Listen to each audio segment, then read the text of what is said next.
Hi friends, അസ്സലാമു അലൈക്കും. ഇന്ന് ഞാൻ വന്നിട്ടുള്ള ഒരു അടിപൊളി പായസത്തിൻ്റെ റെസിപ്പി ആയിട്ടാണ് കേട്ടോ. അപ്പോൾ ഈ ഓണത്തിന് നമുക്ക് സ്പെഷ്യലായിട്ട് ഉണ്ടാക്കാൻ പറ്റിയിട്ടുള്ള ഒരു പായസമാണ്. എന്നാൽ പെട്ടെന്ന് തന്നെ ഉണ്ടാക്കിയെടുക്കാം കേട്ടോ. ഒരു 10 മിനിറ്റിൻ്റെ ടൈം മതി. ആ ടൈം കൊണ്ട് തന്നെ നമുക്ക് റെഡിയാക്കി എടുക്കാനും പറ്റും. അപ്പോൾ നല്ല ടേസ്റ്റി ആയിട്ടുള്ള പായസം നമുക്ക് എങ്ങനെ ഉണ്ടാക്കണമെന്ന് നോക്കാം. പിന്നെ ഇത് ഉണ്ടാക്കിയിട്ടുള്ളത് ചൗവരിയും പഴവും വെച്ചിട്ടാണ് ചെയ്തിട്ടുള്ളത് കേട്ടോ. അപ്പോൾ അതിന് തന്നെ ഒരു പ്രത്യേക ടേസ്റ്റ് ഉണ്ട്. അപ്പോൾ ഇതെങ്ങനെ ഉണ്ടാക്കണമെന്ന് നോക്കാം കേട്ടോ.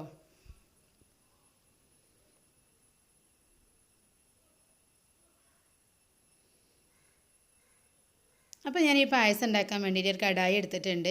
ഇതിലേക്ക് ഞാൻ 1 ലിറ്റർ മിൽക്ക് ഒഴിച്ച് കൊടുത്തിട്ടുണ്ട് കേട്ടോ. അപ്പോൾ ഈ മിൽക്ക് ഫ്രഷ് മിൽക്കാണ്. പിന്നെ ഇത് നമ്മളിങ്ങനെ ഇളക്കിക്കൊണ്ട് എടുക്കണം കേട്ടോ. പാട കെട്ടിയിട്ടുണ്ടെങ്കിൽ നമ്മൾ പായസത്തിന് ആ ടേസ്റ്റ് കിട്ടില്ല കേട്ടോ. അപ്പോൾ നമ്മൾ പാട കെട്ടാതെക്കാൻ വേണ്ടിയിട്ട് ഇങ്ങനെ കൈയെടുക്കാതെ ഇളക്കിക്കൊണ്ട് എടുക്കണം. പിന്നെ ഈ മിൽക്ക് തിളച്ചതിന് ശേഷമാണ് കേട്ടോ നമ്മൾ ഇതിലേക്ക് ഇൻഗ്രീഡിയൻസൊക്കെ ചേർത്ത് കൊടുക്കുന്നത്. പെട്ടെന്ന് തന്നെ റെഡിയാക്കി എടുക്കാം കേട്ടോ ഇത്.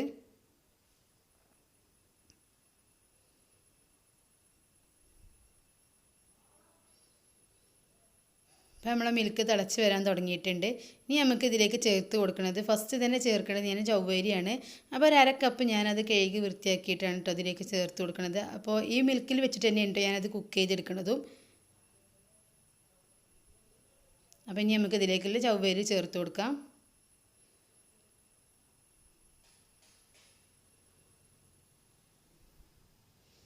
ഇനി കൈയെടുക്കാതെ ഇളക്കിക്കൊണ്ടിരിക്കണം കേട്ടോ, അല്ലെങ്കിൽ അടിക്ക് പിടിച്ച് പോകും, പിന്നെ കട്ട പിടിക്കുകയൊക്കെ ചെയ്യും കേട്ടോ.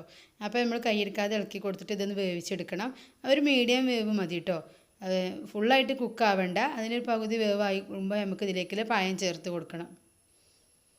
ഫ്ലെയിം കുറച്ച് വെച്ചിട്ട് കേട്ടോ വേവിച്ചെടുക്കുക. നമ്മൾ ഈ മിൽക്കിൽ കിടന്നിട്ട് ഇത് വെന്ത് കിട്ടുമ്പോൾ തന്നെ നല്ലൊരു ടേസ്റ്റാണ് കേട്ടോ ഇതിന്.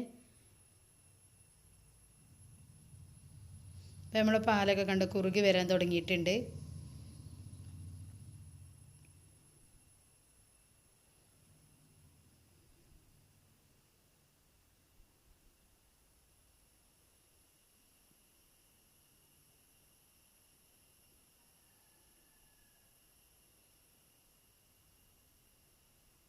അപ്പോൾ നമ്മൾ ചവ്വരിയൊക്കെ ഒരു മീഡിയം വേവായിട്ടുണ്ട് കേട്ടോ. ഇനി ഇതിലേക്ക് നമ്മൾ പഴം ചേർത്ത് കൊടുക്കുകയാണ്. അപ്പോൾ ചെറുതായിട്ട് കട്ട് ചെയ്തിട്ടുള്ള നേന്ത്രപ്പഴമാണ് കേട്ടോ ഞാൻ അതിലേക്ക് ചേർത്ത് കൊടുക്കുന്നത്. ഇനി പഴമിട്ടിട്ട് നല്ലതുപോലെ അത് മിക്സ് ചെയ്ത് കൊടുക്കുക. അപ്പോൾ നമ്മൾ ഈ പഴത്തിന് അധികം വേവൊന്നുമില്ല, അതുകൊണ്ട് ഒരു 1-2 മിനിറ്റ് ഒന്ന് ഇളക്കി കൊടുക്കുമ്പോൾ തന്നെ പഴം കുക്കായിട്ട് കിട്ടും. പിന്നെ ഉടഞ്ഞു പോകാനും പാടില്ല കേട്ടോ. ഉടഞ്ഞു പോയിട്ടുണ്ടെങ്കിൽ നമുക്ക് കറക്റ്റായിട്ടുള്ള ടേസ്റ്റ് കിട്ടില്ല കേട്ടോ അത് കഴിക്കുമ്പോൾ. അപ്പോൾ ഇതുപോലെ മിക്സ് ചെയ്ത് കൊടുക്കുക. പിന്നെ നമുക്ക് ഇതിലേക്ക് ആവശ്യത്തിനുള്ള ഷുഗർ ഇട്ട് കൊടുക്കാം. അപ്പോൾ നമ്മൾ ഷുഗർ ഇട്ട് കൊടുക്കുമ്പോൾ നമ്മൾ പായസം ഒന്ന് ലൂസായിട്ട് കിട്ടും കേട്ടോ. പിന്നെ അതുപോലെ തന്നെ അത് തിക്കായിട്ട് വരും. അപ്പോൾ നിങ്ങൾക്ക് മധുരത്തിന് ആവശ്യമുള്ള ഷുഗർ ഇട്ട് കൊടുക്കുക. ഞാൻ ഇപ്പോൾ ഞങ്ങൾക്ക് ആവശ്യത്തിനുള്ളത് ഇട്ട് കൊടുത്തിട്ടുള്ളൂ. പിന്നെ കണ്ടൻസ്ഡ് വേണമെങ്കിൽ അവർക്ക് ചേർത്ത് കൊടുക്കുക കേട്ടോ. അപ്പോൾ കണ്ടൻസ്ഡ് മിൽക്കൊക്കെ ചേർത്തിട്ടുണ്ടെങ്കിൽ നല്ലൊരു ടേസ്റ്റ് തന്നെയാണ്. അപ്പോൾ ഞാനൊന്നും ചേർക്കണില്ല, ഇതുപോലെ തന്നെയാണ് ഉണ്ടാക്കുന്നത്. പിന്നെ ഞാൻ ഇതിലേക്ക് 1/2 ടീസ്പൂണോളം ഏലക്കാപ്പൊടി പൊടിച്ചതും കൂടി ചേർത്ത് കൊടുക്കുന്നുണ്ട്. പിന്നെ നമുക്ക് ഇതിൻ്റെ മധുരം ഒന്ന് ബാലൻസ് ചെയ്യാൻ വേണ്ടിയിട്ട് ഒരു പിഞ്ച് ഉപ്പും കൂടി ഒന്ന് ഇട്ട് കൊടുക്കാം കേട്ടോ. ഇപ്പോൾ നമ്മുടെ പഴവും ചവ്വരിയൊക്കെ നല്ലതുപോലെ കുക്കായിട്ടുണ്ട്. ഇനിയിപ്പോൾ നമുക്ക് ഇതിലേക്കുള്ള തേങ്ങാപ്പാൽ ഒഴിച്ച് കൊടുക്കാം. അപ്പോൾ ഞാൻ കട്ടിക്കില്ല 1 കപ്പ് തേങ്ങാപ്പാലാണ് എടുത്തിട്ടുള്ളത് കേട്ടോ.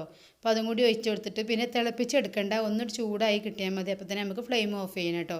തേങ്ങാപ്പാൽ ഒഴിച്ച് കഴിഞ്ഞ് തിളപ്പിച്ചിട്ടുണ്ടെങ്കിൽ നമ്മൾ പായസം പിരിഞ്ഞു പോകും. അപ്പോൾ അങ്ങനെ ചെയ്യരുത്. തിളക്കണീൻ്റെ മുന്നേ തന്നെ ഒന്ന് ചൂടായതിന് ശേഷം ഫ്ലെയിം ഓഫ് ചെയ്യുക. അപ്പോൾ നമ്മുടെ പായസം ഇവിടെ റെഡി ആയിട്ടോ. ഇനി ഇതിലേക്ക് നമുക്ക് അണ്ടിപ്പരിപ്പ് മുന്തിരിയൊക്കെ ഒന്ന് വറുത്തിട്ട് കൊടുക്കാം. അപ്പോൾ ഞാനിപ്പോൾ ഇതിലേക്ക് ഒരു 2 ടീസ്പൂൺ നെയ്യ് ഒഴിച്ച് കൊടുത്തിട്ടുണ്ട്. ഇപ്പോൾ നെയ്യ് ചൂടായി വന്നിട്ടുണ്ട് കേട്ടോ. ഇതിലേക്ക് ഞാൻ അണ്ടിപ്പരിപ്പ് ഇട്ട് കൊടുക്കുകയാണ്.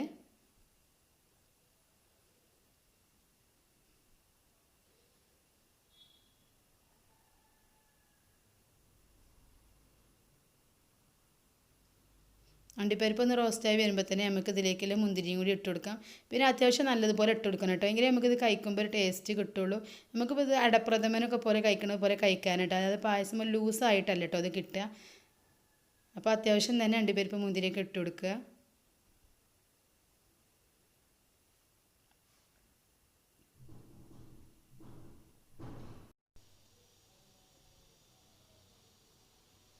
അപ്പോൾ നമ്മൾ അണ്ടിപ്പരിപ്പ് മുന്തിരിയൊക്കെ നല്ലതുപോലെ വറുത്തിട്ടുണ്ട്. ഇനി നമുക്കിത് പായസക്കൂടിലേക്ക് ഒഴിച്ച് കൊടുക്കാം കേട്ടോ.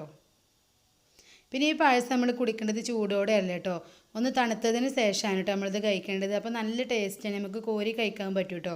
അപ്പോൾ എല്ലാവരും ഇതുപോലെ ഒരു പ്രാവശ്യമെങ്കിലും ഒന്ന് ഉണ്ടാക്കി നോക്കുക. അപ്പോൾ എൻ്റെ വീഡിയോ ഇഷ്ടമായെങ്കിൽ എല്ലാവരും ഒന്ന് സബ്സ്ക്രൈബ് ചെയ്തിട്ട് സപ്പോർട്ട് ചെയ്യുക കേട്ടോ. അപ്പോൾ പുതിയൊരു വീഡിയോ ആയിട്ട് ഞാൻ വരുന്നതാണ്. അതുവരേക്കും എല്ലാവരോടും അസ്സലാമു അലൈക്കും.